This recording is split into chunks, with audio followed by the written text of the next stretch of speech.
수험생 여러분 안녕하세요. 대산전기학원 강사 강규대입니다. 여러분 시험 보시느라 수고 많으셨고요. 저와 함께 22년 제1회 전기산업기사 필기 과목 중에 전력공학을 함께 풀어보도록 하겠습니다. 먼저 1번 문제부터 보도록 할게요. 다중접지 계통에 사용되는 제폐로 기능을 갖는 일종의 차단기로서 과부하나 또는 고장 전류가 흐르면 순시 동작을 하고 일정 시간 후에는 자동적으로 재폐로 하는 보호기기가 뭐냐라고 물어보고 있네요. 자, 요거 많이 보셨던 문제죠? 네, 리클로저가 되겠습니다. 자, 이 문제에 답이 나와 있죠. 여기 보시면 재폐로 기능을 가지고 있다라고 되어 있는데 우리가 재폐로라는 것이 다시 닫는다는 거죠. 회로를 일단 사고나 고장이 생겼을 때 빨리 끄는 다음 순시 동작해서 빨리 끄는 다음에 다시 닫겠다라는 겁니다. 이게 재폐로인데 이 리클로저라는 게 바로 클로저가 닫는다는 거고 이게 다시 닫겠다는 얘기죠. 그래서 이 재폐로를 그대로 영어로 발음한 게 바로 리클로저다라고 보시면 되겠습니다. 정답은 2번입니다. 두 번째 문제 보시면 배선 계통에서 사용하는 고압용 차단기의 종류가 아닌 것은 그랬습니다. 자, 2번 문제도 그렇게 어렵지 않은 문제가 되겠죠. 우리가 많이 알고 있는 차단기 중에서 첫 번째 기중 차단기라고 하는 것이 있네요. 이 기중 차단기는 우리가 소호 매질로 대기압을 이용을 한다라고 배우셨죠. 즉 1기압의 공기를 이용하기 때문에 아크 소호 능력이 그렇게 크지가 않습니다. 그래서 저압에만 사용하는 바로 저압용 차단기가 되겠죠. 그래서 고압에는 쓸 수 없는 차단기, 바로 기중 차단기가 되겠습니다. 3번 압축된 공기를 아크에 불어넣어서 차단하는 차단기가 뭐냐. 자, 앞에 풀었던 2번하고 이렇게 같이 매칭하시면서 공부를 하시면 좋은데 얘는 압축된 공기를 사용합니다. 이게 바로 공기 차단기죠. 그리고 이 공기 차단기의 약호가 ABB가 됩니다. 바로 앞에 2번에서 나왔던 기중 차단기라고 하는 것은 바로 ACB가 되는 거죠. 그래서 차이점은 기중 차단기는 방금 말씀드렸듯이 앞에 문제에서 말씀드렸듯이 대기압을 1기압의 공기를 이용하는 거고요. 공기 차단기는 압축된 공기, 보통 15에서 30기압 정도의 압축 공기를 이용하기 때문에 아크 소호 능력이 훨씬 뛰어난 그런 차단기가 되겠습니다. 그래서 두 차단기는 이 약호에서 혼동하시면 안 되는 거 아마 잘 기억하고 계실 거예요. 따라서 3번 문제에서는 ABB가 정답이 되겠고요. 특히 4번에 ACB로 이렇게 실수하지 않도록 조심하셔야 되는 문제가 되겠습니다. 4번 모선 보호용 개전기로 사용하면 가장 유리한 게 뭐냐라고 돼 있죠. 우리가 기본적으로 모선 보호를 하기 위해서 가장 대표적으로 쓰는 개전 방식이 전류 차동 개전 방식, 그 다음에 전압 차동 개전 방식, 그리고 위상 비교 개전 방식과 그리고 방향 비교 개전 방식, 이런 방식들을 주로 쓰고 있는데요. 이때의 그 신뢰도를 좀 향상시키기 위해서 바로 거리 방향 개전기를 같이 사용하게 되면 훨씬 더 보호가 잘 된다라는 거 기억하시면 좋겠습니다. 1번이 정답이 되겠고요. 5번 배전 전압, 배전 거리 및 전력 손실이 같다는 조건에서 단상 2선식 전기 방식의 전선 총 중량을 100이라 할 때, 자, 전선의 총 중량 주목하시고요. 100%라고 할 때 3상 3선식의 전기 방식은 몇 %가 되겠느냐라고 물어보고 있네요. 우리가 배전에 쓰는 전기 방식 크게 단상 2선식, 단상 3선식, 삼상 3선식, 삼상 4선식 이렇게 네 가지에 대해서 뭐 한 선당 전력이라든가 전력비라든가 전선의 중량비라는 것을 아마 공부하신 적이 있으실 텐데 이 전선의 총 중량을 비교한 표를 보시면 단상 2선식을 1이라고 봤을 때 단상 3선식이 8분의 3배가 되고요. 삼상 3선식이 4분의 3배, 삼상 4선식이 3분의 1배가 된다라는 내용을 아마 공부하신 적이 있으실 겁니다. 따라서 지금 단상 2선식을 기준으로 했을 때 삼상 3선식에 대해서 물어본 거니까요. 4분의 3배가 되는데 이걸 백분율로 나타내서 얘가 100이라고 한다면 4분의 3은 0.75니까 퍼센트로 75%다 이렇게 보실 수가 있겠죠. 따라서 정답 3번이 되겠습니다. 다음 6번 배전솔로의 3상 3선식 비접지 방식을 채용할 경우 장점이 아닌 것은 그랬습니다. 자, 비접지 방식에 대해서 장점이 틀린 게 뭐냐 그 얘기예요. 자, 일단 그러면 비접지의 반대가 뭐겠습니까? 네, 바로 접지 방식이 되겠죠. 그러면 기본적으로 우리가 중성점을 접지한다라는 내용을 먼저 잠깐 보도록 할게요. 자, 우리가 계통에서 가장 많이 생기는 사고 바로 일선 지락 사고죠. 일선 지락이 생기면 제일 문제가 되는 것이 건전상의 전이가 상승하게 됩니다.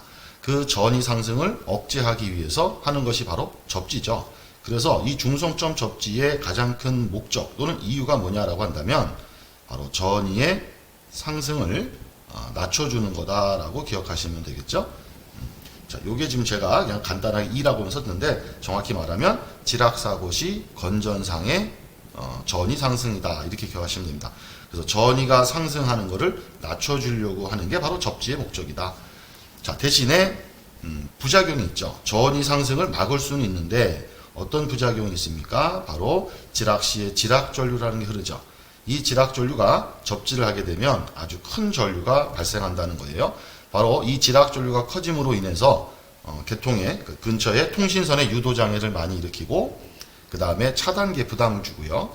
또 하나는 안정도가 나빠지는 그런 문제점이 있다는 것이 바로 단점이 되겠습니다. 그럼 여기 반대가 되는 게 바로 비접지 방식이다라고 보신다면 우리는 어떻게 기억하시면 됩니까? 반대니까 전이 상승은 크다는 문제가 있지만 지락전류를 억제할 수 있다라는 장점이 있겠죠. 이 부분이 장점이라고 보시면 되겠고요. 여기가 단점이라고 생각하시면 됩니다. 그럼 지금 비접지 계통에 대해서 물어본 거니까요. 일단은 과도 안정도가 크다, 그쵸? 지락전류가 작기 때문에 계통의 안정도가 높다, 크다 이렇게 보시면 되겠고요. 자, 두 번째는 일선 지락 고장 시 고장전류, 이게 바로 지락전류를 말하는 거죠. 작다, 맞죠? 지락전류가 작은 게 비접지의 특징이라 그랬습니다. 자, 그 다음에 지락전류가 작다 보니까 바로 통신선의 유도장애도 적게 생긴다는 거죠. 그럼 1, 2, 3번은 전부 다 장점이 되겠고요. 대신에 부작용은 전이 상승이 크다는 거, 바로 루트 300까지 상승한다는 거 배우셨을 거예요. 그래서 4번에 보시게 되면 일선 지락 고장 시 건전상의 대지전이 상승이 작다가 아니라 그쵸, 크다라고 해야 되는데 4번이 틀린 내용이 되겠네요.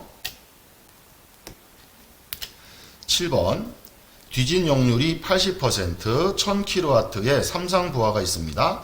자, 여기에 콘덴서를 설치하여 용률을 95%로 개선하려면 콘덴서 용량은 얼마가 필요하냐라고 하는 거네요. 우리가 용률 개선하기 위한 콘덴서 용량 구하는 기본 공식 알고 계시죠? 자, QC라고 한다면 P 곱하기 탄젠트 세타 1 마이너스 탄젠트 세타 2가 되는 거죠. 자, 이때 우리가 꼭 주목하실 것은 여기 P에는 반드시 킬로와트가 들어간다라는 것을 절대 잊으시면 안 됩니다. 지금은 다행히도 출제자가 여기를 1000kW라고 줬기 때문에 이 1000이라는 값을 그대로 대입하시면 되지만 여기를 단위를 kVA로 주는 경우도 있죠. 그때는 킬로와트로 단위를 환산해서 넣어야 된다는 거 꼭 주의해 주시면 좋겠습니다. 그리고 세타 1은 개선 전이고요. 세타 2가 개선 후가 되겠죠. 자, 그러면 전력은 1000kW니까 여기 P에다가 1000kW 그냥 넣으시면 되겠고, 개선 전은 바로 역률이 80%죠. 그럼 탄젠트는 코사인 분의 사인이니까 자, 바로 대입해 보면 전력이 1000kW 곱하기 탄젠트는 개선 전의 코사인이 0.8, 그럼 사인은 당연히 0.6이죠. 마이너스, 자, 개선 후는 95%가 역률이니까요. 0.95가 되겠고요. 사인 값은 1 마이너스 코사인 제곱이죠. 그럼 0.95에 제곱한 다음 루트 하시면 사인 값이 나오겠습니다. 자, 이렇게 해서 계산기를 누르시면 대략 420 kVA가 나오게 되죠. 그래서 2번이 정답입니다.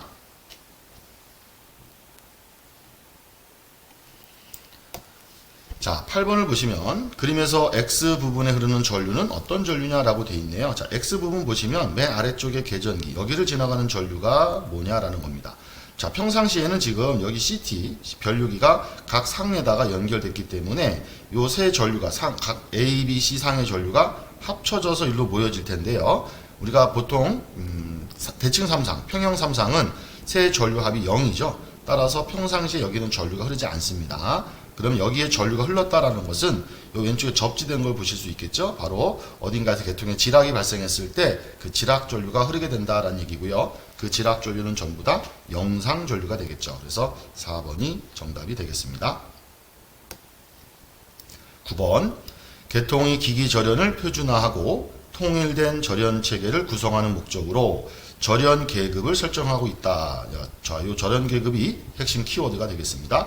이 절연 계급에 해당하는 내용을 무엇이라 부르느냐라고 했죠. 우리가 바로 이걸 빌이라고 부르는 기준 충격 절연 강도를 말하고 있는 거죠.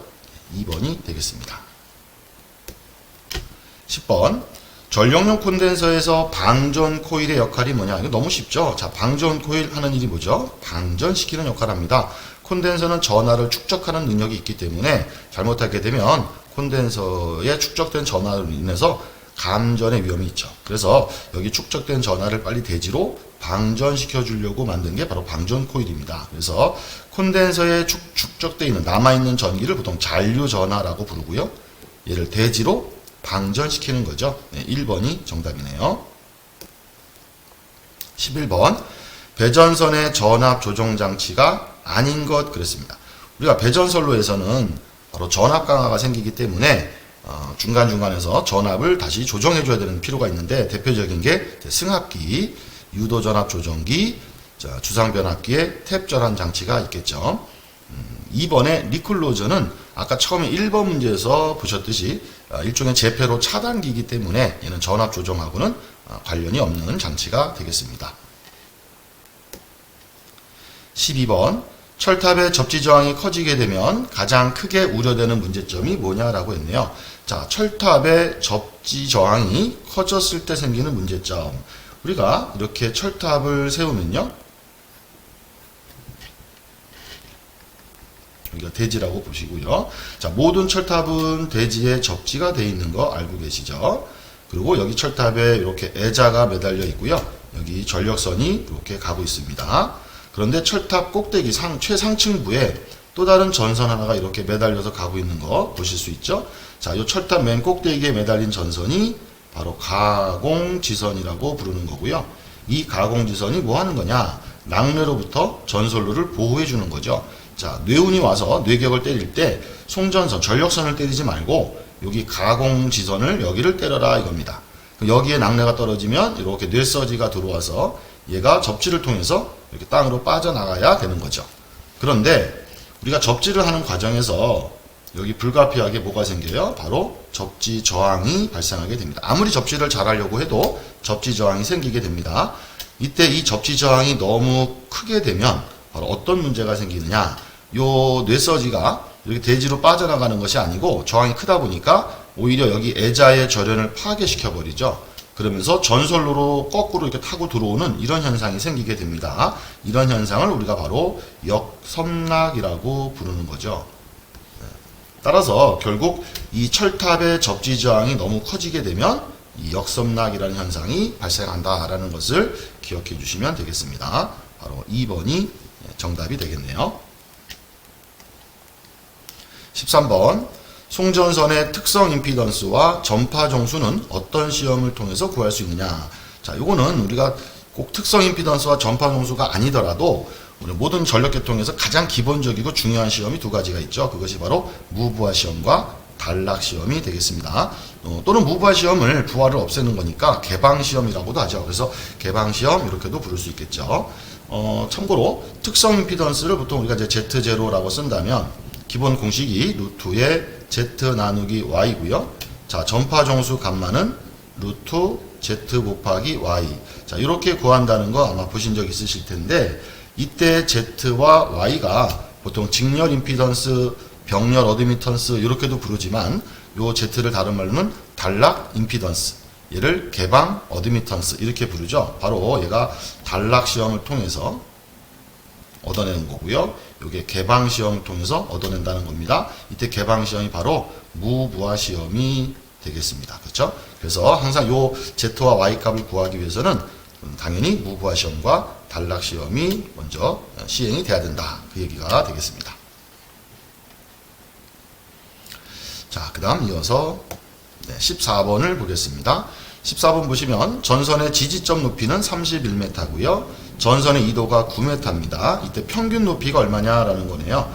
자, 여러분 철탑이 이렇게 세워져 있으면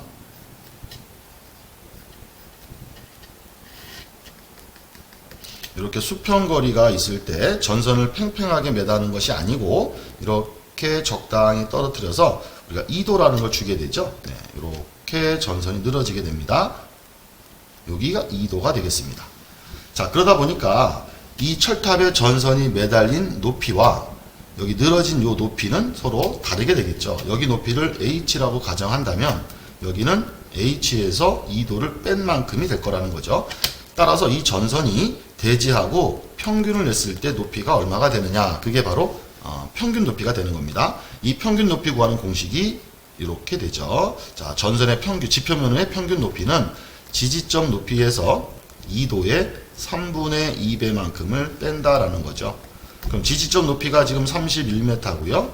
3분의 2배에 2도가 9m가 돼서 계산하시면 25m가 나오겠네요. 정답은 1번입니다. 15번 코로나 손실에 대한 피크식을 물어보고 있네요. 이건 뭐 공식으로서 우리가 계산 문제보다는 공식 위주로 주로 출제되는 거기 때문에 암기를 해주고 계셔야 되겠죠. 그래서 자, 델타분의 241 이건 다 똑같고요. 주파수 F에 25를 더하는 거죠. 그럼 마이너스가 들어있는 거 틀렸고요. 그다음 루트에 대문자 선간거리죠. 선간거리와 전선의 직경인데 이 대문자 D가 밑에 내려간다는 거. 그래서 3번이 정답이 되겠습니다.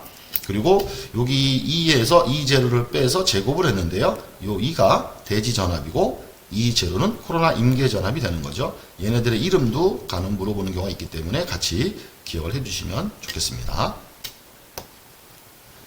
16번 반한시성 과전류 계전기의 전류 시간 특성에 대한 설명으로 옳은 것은 그랬습니다. 자, 반한시성 그러면 바로 반비례 특성을 말하는 거죠. 그래서 계전기 동작 시간이 전류 크기와 반비례하더라. 3번이 정답이 되겠네요. 즉 다시 말해서 요 반한시 특성, 반한시 계전기는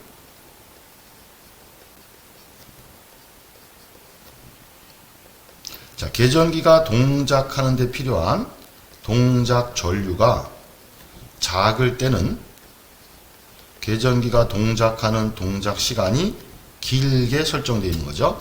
동작 전류가 크지 않을 때는 조금 천천히 동작을 하게 만들어 놨다는 거고요. 반대로 동작 전류가 클수록 위험할 수 있기 때문에 동작 시간을 짧게 해서 빨리 동작하게 만들어 놓은 거죠. 그래서 전류가 작을 때 시간이 커지고 클수록 작아진다. 그래서 이게 반비례의 특성을 가지고 있는 것을 우리가 반한시성 계전기 또는 반한시 계전기 이렇게 부르는 내용이 되겠습니다.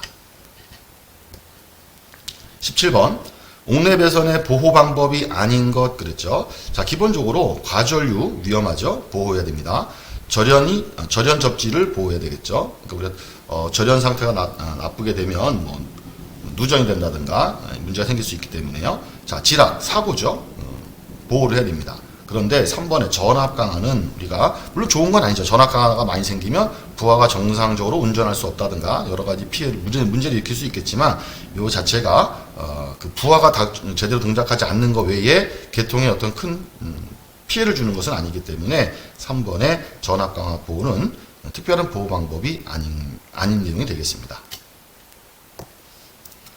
18번 수력발전소에서 조합수조를 설치하는 목적 그랬네요. 자, 조합수조라고도 하고 우리가 서지 탱크라고도 부르죠. 서지 탱크라고 합니다. 자, 우리가 수력발전은 물이 가지고 있는 에너지를 수차를 돌리는 기계적인 에너지로 바꿔서 발전기를 돌려서 전기 에너지를 만드는 과정이 바로 수력발전이 되겠죠. 그래서 여기 물이 이렇게 있다라고 보시고요. 이 물을 많은 양의 물을 가두기 위해서 댐을 건설한 다음에 낙차가 큰 곳까지 물을 이렇게 끌고 오겠죠. 그래서 이 절벽 같은데 낙차가 큰 곳으로 끌고 와서 여기서 물을 이렇게 떨어뜨리게 됩니다. 그리고 이 밑에 가서 수차가 이렇게 있고요. 이게 수차라고 보시면 됩니다. 그럼 엄청난 힘으로 물이 떨어져서 이 수차를 돌려서 수차에 연결된 발전기가 회전을 해서 전기가 나오는 이런 과정이 이제 수력 발전이 되겠습니다. 이때 이 물이 떨어지는 요 관을 보통 우리가 수압관이라고 부르죠. 자, 그런데 여기 엄청난 양의 물이 떨어지는 상태에서 우리가 수차의 회전수를 일정하게 조절하기 위해서 바깥에 여기 끝부분에 노즐을 가지고 조절하게 되는데, 만약에 제가 수차의 속도를 좀 줄이기 위해서 노즐을 막는다고 한번 생각해 보세요. 내가 노즐을 딱 막게 되면 여기 엄청난 양의 물이 떨어지다가 엄청난 속도로 쫙 떨어지다가 갑자기 입구가 딱 막혀버리게 되면 그 엄청난 속도 에너지가 전부 다 압력 에너지로 바뀌어서 이 수압관을 파괴시켜 버리게 됩니다. 그걸 우리가 뭐라고 하냐면 수격작용이라고 불러요. 수격작용. 그래서 이 수격작용이 발생하면 수압관이 파손될 수가 있습니다. 따라서 이 수격작용을 완화시켜주기 위해서 요 수압관 바로 출발점에다가 이렇게 일종의 물탱크를 하나 설치를 하는 거죠. 여기 물탱크가 설치가 되어 있다고 생각하시면 엄청난 속도로 물이 떨어지는 것이 만약에 노즐이 막힌다 하더라도 압력으로 바뀔 수가 있는데, 이게 쭉 위로 올라와서 여기로 물이 뿜어져 나오면서 얘가 그 충격을 흡수해 준다라는 겁니다. 그래서 이 물탱크가 이 수격으로 인한 충격을 흡수해 주기 때문에 우리가 이거를 서지 탱크 또는 조합 수조 이렇게 부르고 있는 거죠. 바로 목적은 2번의 수격작용을 완화시켜서 결론은 수압관을 보호하기 위한 것이다. 이렇게 기억해 주시면 되겠습니다. 19번. 다음 중 원자로에서 독작용을 설명한 것으로 가장 알맞은 게 뭐예요? 라고 했네요. 바로 3번을 보시게 되면 열 중성자 이용률이 저하되면서 반응도, 즉 원자로죠. 원자로의 반응도를 떨어뜨려주는, 감소시켜주는 이런 작용을 우리가 독작용이라고 부릅니다. 네, 20번 문제 보겠습니다. 가공송전선에 사용되는 애자 1년 중 전압 부담이 최대인 애자가 누구냐 이렇게 물어보고 있네요. 자, 두 가지 우리가 기억하고 계시죠? 전압 부담이 최대인 애자와 최소인 애자. 우리가 철탑을 이렇게 설치했을 때, 자, 여기가 철탑 안 끝이라고 보시면요, 이게 철탑이라고 생각하시고, 여기 애자가 이렇게 주렁주렁 매달려 있겠죠?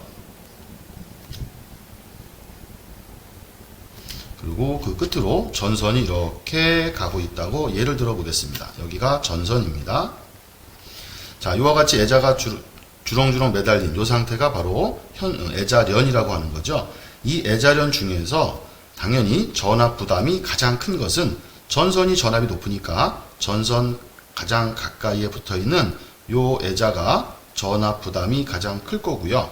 그럼 반대로 전압 부담이 최소가 되는 가장 작은 애자는 철탑 옆에가 아니고 철탑에서 10개를 기준했을 때 세 번째에 있는 애자가 전압 부담이 가장 작다라는 거 기억하고 계시죠? 자, 물론 10개 기준일 때 철탑으로부터 세 번째고요. 개수가 명확하지 않을 때는 대략적으로 철탑으로부터 3분의 1 지점에 있는 애자가 전압 부담이 가장 작다. 이렇게 두 가지를 기억해 주시면 좋겠습니다. 그럼 지금은 전압 부담이 최대인 애자를 물어봤으니까 당연히 정답은 전선에 제일 가까이에 있는 애자 2번이 정답이 되겠습니다. 자, 이렇게 여러분과 함께 전기산업기사 전력공학 20문제를 함께 풀어봤습니다. 여러분 수고 많으셨고요. 여러분의 합격을 기원하겠습니다. 수험생 여러분 고생 많으셨습니다.